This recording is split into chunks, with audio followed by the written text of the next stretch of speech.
I'm Pete Waterman, the oldest record producer in the world. Well, I've got a couple of questions for you, if that's all right. Yep. And I've got some decisions to make about my career. I love music. I can play a little. I wouldn't say I'm naturally talented, but really want a career in the music industry. I've been told to choose more of a safe career path and something a little bit more realistic. But what are your experiences and what is your advice for breaking into the music industry? Firstly, let's get one thing very plain. If you can't play music, you've got a bit of a job going into the music business, because at the end of the day, it is about music. It's not about business, it's about music. And if you go and be an accountant, then go and get an accountant's career and come into the record business as an accountant. And if you want to be a solicitor, go and be a solicitor and come into the... but if you want to be in the music business, you've got to know music. There's no other substitute. And liking it is not a qualification, okay? I like lots of things. I'd like to be a racing driver, but at 61 I'm not going to be. So I'll watch it on the telly. So the first thing you need is an iron will. You've got to have an iron will, because you'll be told no far more times than you'll ever be told yes.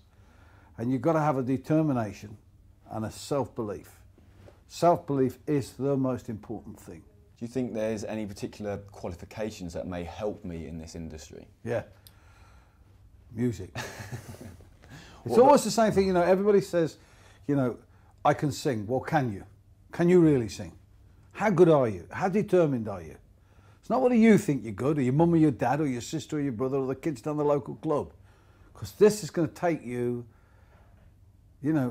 if you go on a training scheme, you might be on it for 3 months. This is going to take you 30 years. If you look at the average age of people that break into the music business properly, they're probably 10 years into their career. Some people get lucky, but you can't base a career on luck. That's impossible. You can be lucky, like I have been, lucky, but you can't base it as a career pattern. You've got to approach it as a business. So what did you do to get to where you are today? You have to understand, the business that I got into 40 years ago was a completely different ballpark to today. There were probably 4 times as many companies. There were lots of little feeder companies that you could come through and learn your skills and work your way up. That's not the same anymore. Today, unfortunately, in all businesses, cash is king. And the quicker you learn, the quicker you're able to earn for your employer, the more likely you are to keep your job. And that's as true in the music industry as in any job. It is a tough, cutthroat business, Do you think it will help me trying to do sort of free work experience? Trying to get down to, is it London I need to go to, and go and work with companies and try and get that life experience while I'm young? You need to do anything, absolutely anything, and not expect pain. I've slept on floors, I've slept on railway stations, I've slept in radio stations, studies. I didn't care.